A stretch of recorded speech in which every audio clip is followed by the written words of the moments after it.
Alrighty, howdy neighbors and welcome back to Ballads at Midnight. Last time, Lucius said that he was going to let us leave right here, right now. And I thought about it for a couple minutes.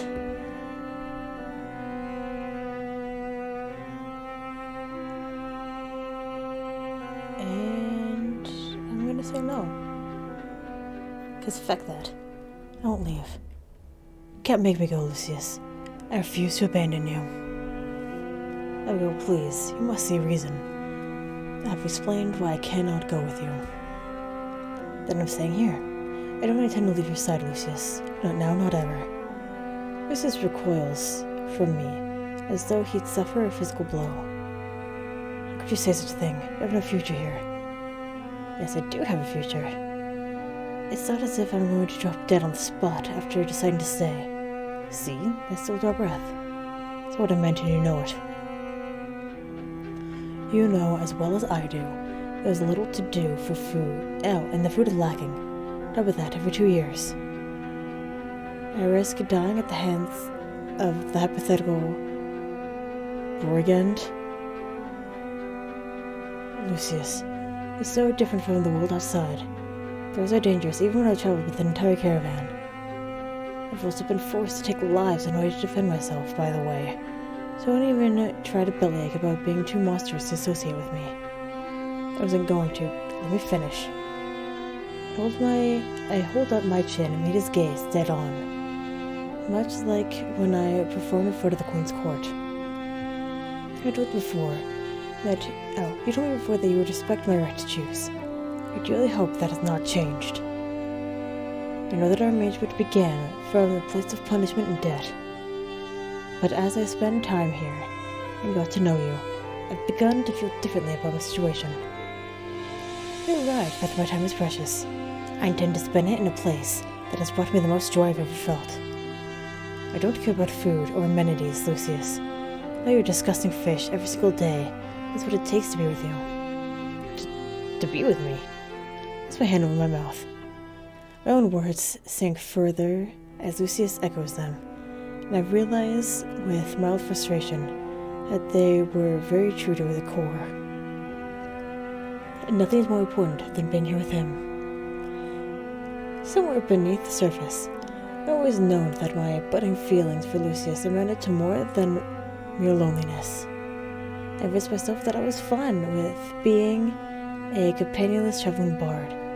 Yet now it hurts to be away from him when the sun rises. How much deeper would the knife cut if I leave him now? I've seldom been in love.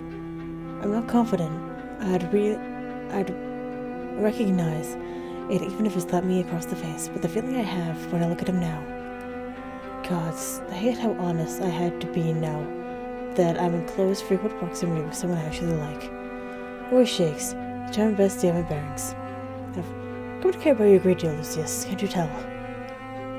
We live in a cold, wicked world. You know as well as I do that sending me back to it will not guarantee my safety. There's bandits of wild animals, shipwrecks, and desert heat. I'm grateful that I've survived my fair share of adversity, just long enough to be someone like you. Being here is the closest I've ever felt to having a home. I don't have much of a life to return to outside of this state. Maybe I want to rot here for the remainder of my brief and miserable existence. I want to discover what else we have in common, and I want to learn more about you. Could you deprive me of that? Conflicting emotions wore across his features. I get always tempted to give in, but he's just strongly compelled to battle this to the bitter end. This is precisely part of the problem. I don't even know who I was before. Remember the royal family. Find your ring, Lucius. I was shocked at first, but you weren't the one who condemned me here.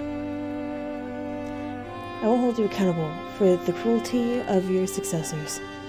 So please don't suggest that I'd hate you because of who you are. I don't. I expected that you found it, but you still don't understand. Then explain it to me. Are you not royalty after all? These tunnels will be the death of me. I feel lightheaded. I need some air. Lucius turns the stalks away, leaving me with the lantern. Lucius. He notices a deja vu as I pursue him through the servants' quarters, at a pace far less hurried than his. Although he strides along, I have no difficulty keeping up. He goes to a stop at the courtyard, and once more stands with his back turned to me. Do you know how difficult it was to make the decision to free you? A selfish, disgusting part of me is pleased that you would choose to stay. It's not selfish to be pleased, Lucius. It's Lucius. Fuck! Whoops. Isn't it? Nah. He whirls on me. I told you what happened last time to Jillian. It took me years to recover. If any harm were to befall you, if you were to be taken from me, I don't think I could... Don't think you would. He gets himself off as a shuddering breath escapes him. Lucius, I'm making this decision not from a place of foolhardy courage, but because your presence is worth enduring some apprehension. I am scared, you know. It's all right if you're scared too. I close the distance, reaching for him. When he mirrors my movements, however timidly, I seize him and pull him into a fierce hug. Lucius trembles in my grasp, its fingers digging small crevices into the clothes on my back. I can't promise I'll live forever, Lucius. No one can promise it. Not even you. But the time I've spent with you has been the happiest times I've ever known. I feel like I can talk to you about anything, even things I'd intended to bury forever. And the memories I've made here, I know to appreciate them only because I've had you by my side. Please don't deprive me of our bond. I want to enjoy it while it lasts, however long that may be. Lucius, I think I'm falling in love with you. Hell yeah. My heart feels like it's stopped. I know it sounds absurd. I know we haven't known each other long, but you're a beautiful, radiant woman. Anyone can see it. You must have better options than this. You deserve other options. I just know someone out there will worship the very ground you walk on.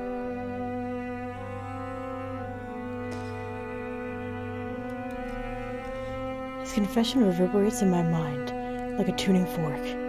I feel dizzy and like I'm soaring all at once, but I pull myself together enough to murmur into his hair. what if I don't want other options? What if I only want you? What if? Then I would be powerless to deny you my radiance. I would hate for you to regret this decision.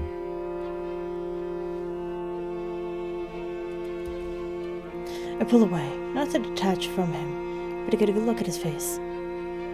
His eyes search mine as he cups his palms over my cheek.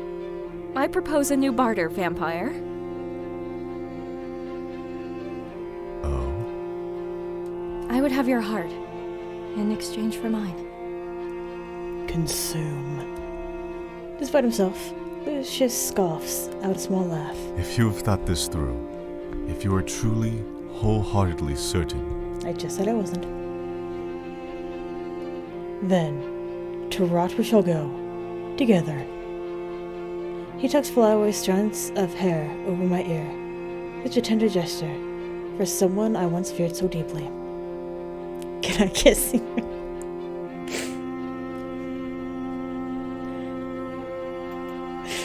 No. Take initiative and kiss him first. Fuck you. I practically leap onto him, brushing my lips against his and knocking our teeth together. He's a surprised sound, but he doesn't protest. Lucius encircles his arms around my waist and leans in, kissing me harder. Mutual laughter bubbles between us, and I kiss him all over his ridiculous face. Like we all you. He scoffs out another laugh, looking as bashful as a schoolboy. He cradles my face in his hands and plants one final, chastity kiss on my forehead. I'm the luckiest man on the lands.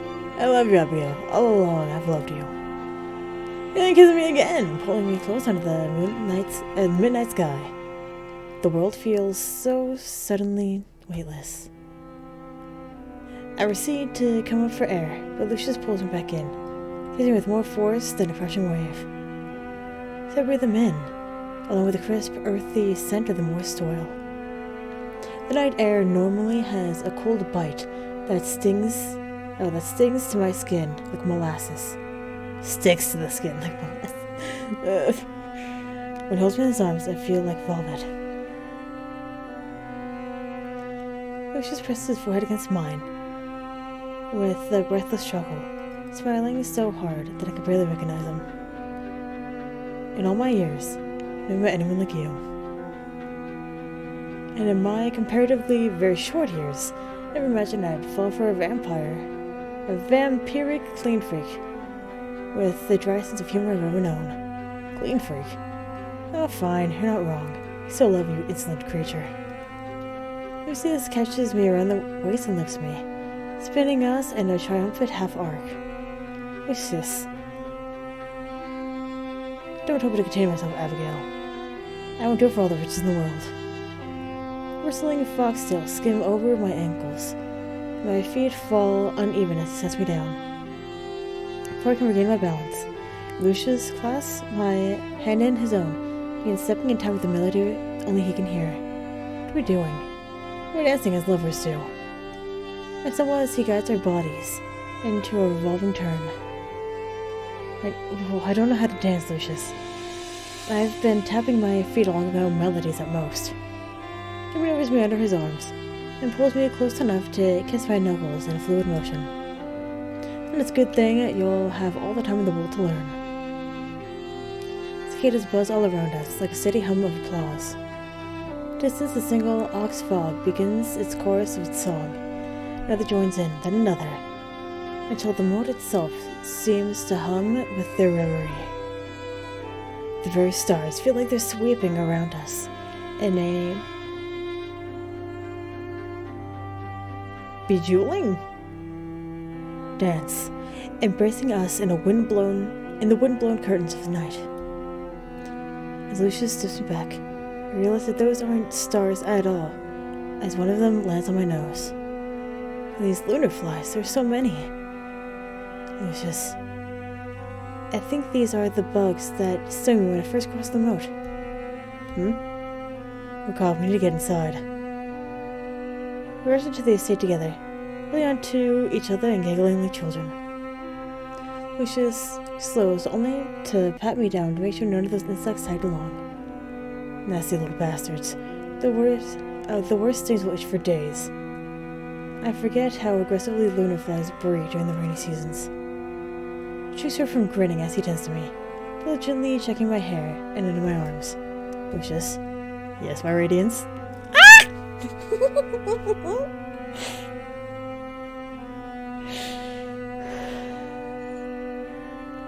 Okay, he's cool.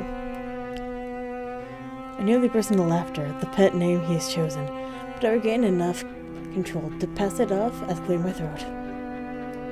Give a quick peck on the cheek, redirecting his attention from checking the bugs to looking me into the eyes. His lip tilts up to a smirk as he backs me gently against a wall, putting me in place by propping his elbow next to my head.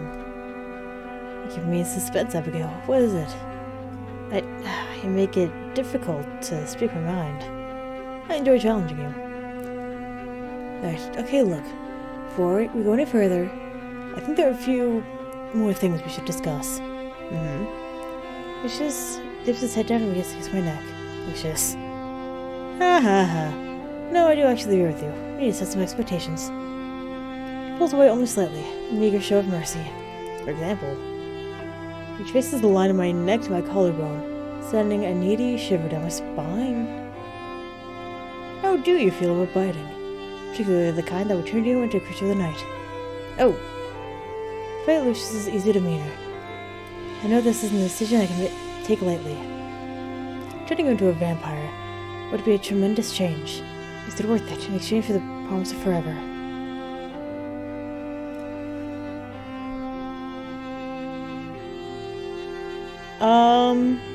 All I'm saying is, we've come this far. I say yes. I'm very interested. There's an indisputable appeal to immortality and power, along with the chance to share an eternity with my new beloved. Lucia's expression of absolute enthrallment only serves to bolster my decision. Then, on the twilight eve of your choosing, it shall be done. Your wish will be my command whenever you're ready. The process may be painful at first, but I'm certain you will emerge from it more radiant and powerful than ever. Now, what is it you wish to discuss with me before we consummate our relationship?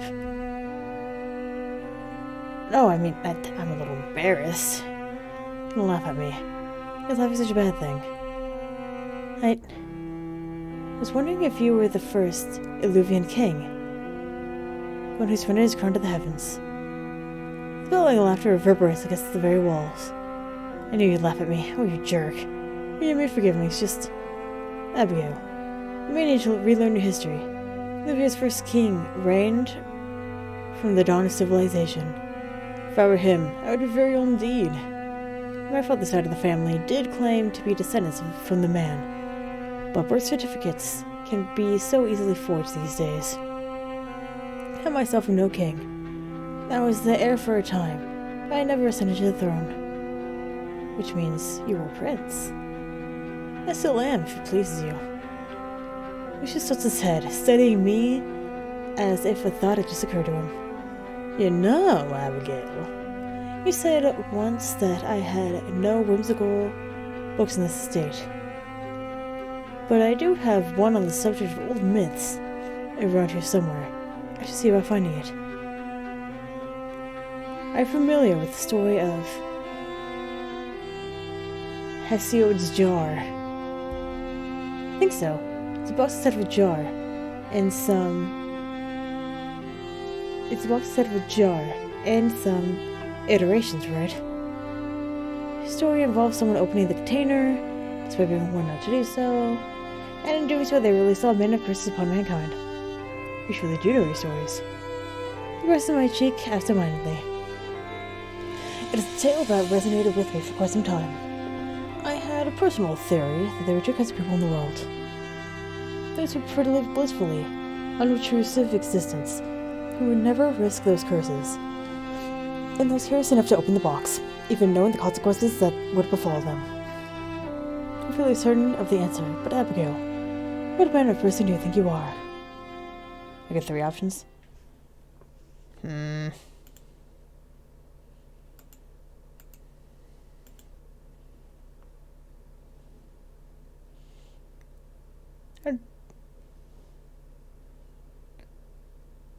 I'd be blissfully happy.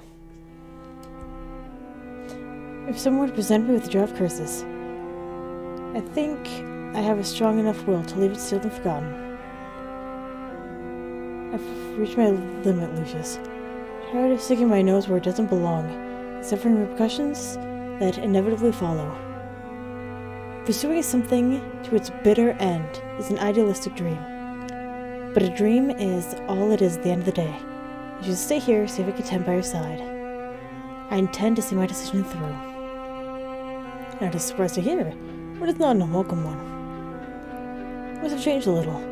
Perhaps it's your influence of your illustrious self-control. You have certainly influenced me in turn. Perhaps it is time for such self-control to waver. Lucius draws me into another kiss, heavier and more heated now. I fail to hold back the flustered sound as his fang nicks a dry spot on my lips. Sorry, should I stop?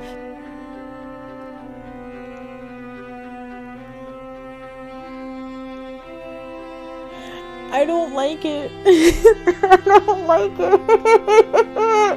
I know what I have to do, but I don't wanna. I don't wanna.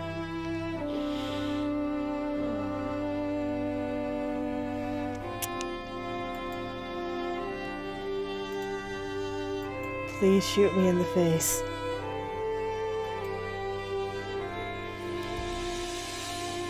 As we could deny you. The green hero is ravishing. Nope.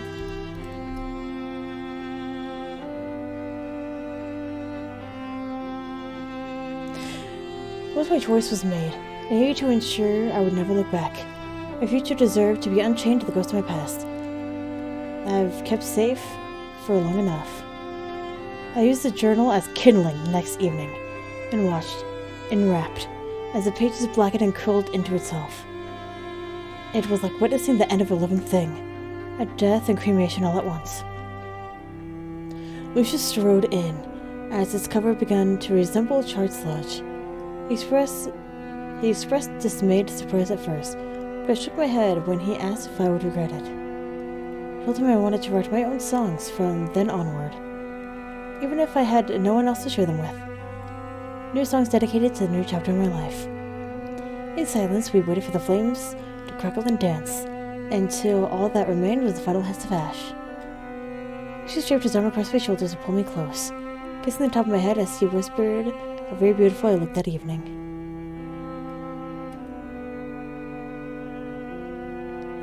The headstrong orphan from Nightingale Gardens disappeared after she ran away.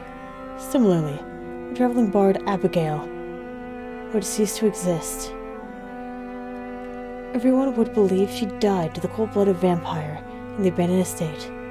I made peace with that knowledge, that I'd be unable to challenge the stories I would spread. Outside the lonely estate in the middle of the moat, there would be nothing left of a treasonous woman who sunk before the court to save an old friendship.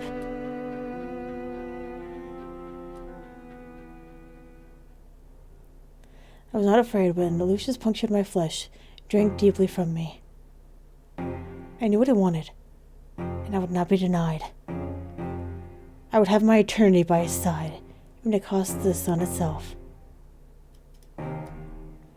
My transformation was a gradual one. My skin would become much paler than his, just as my heartbeat grew fainter and my hunger grew stronger. My fangs were by far the most uncomfortable change, and I wept as they pushed to strain my gums. However, after they fully sprouted, I found them quite fetching. His night terrors died down considerably once I crawled into his coffin with him and curled in close. We would hide away from the world together, just he and I. At first, I staved off immortal boredom that way Lucius had, using our guests as bargaining and conversation. We would feed only on the vicious ones, the one who staunchly refused to see reason. However, once I gave into the cycle of violence, my hunger grew into avarice. Avarice? As the years faded into decades, the agonizing, insatiable starvation of becoming a vampire spawn ate away at my soul. The old fish were not enough. The unruly prisoners were not enough. Nothing was enough. I began venturing through the tunnels, taking care to stay out of the light. Once I caught the scent of an unwitting traveler, I lured them to me with a pretty song, and reached the throat to drink my fill. I dragged their bodies, bleeding profusely, missing chunks, over the tunnel floor with that intoxicating, aromatic shade of crimson. She was baffled when I first brought corpses to the estate, but I was persuasive. Why should we not give in to our worst impulses? Don't we deserve to be happy and full? I coaxed him to drink deeply, and watched with thrill as he reduced plump, red flesh into flaking tissue. We were insatiable together, he and I. I continued luring my victims to their doom with beautiful elegies, and sometimes I kept them alive long enough to let Lucius savor the kill. It crossed my mind that we'd become as vicious as monsters. But the saccharine taste of blood wiped away any budding misgivings. I stopped caring how others would perceive me. Lucius and I would be passionately, beautifully consumed by the eternal lust for blood and for each other, and no one would ever take that from us. Bliss ending. Vampire. Hush, little one, your mistress holds you. Be quiet now, I vow to protect you. Nightmares come.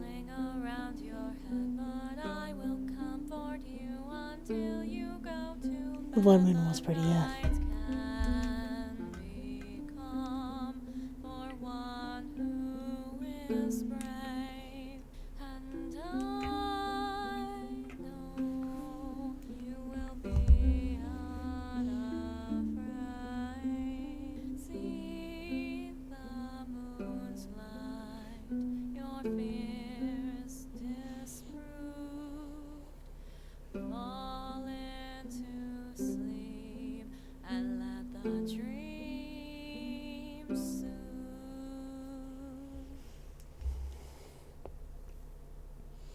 Thank you for playing. If you'd like to consider the game Imperial Grace, I might.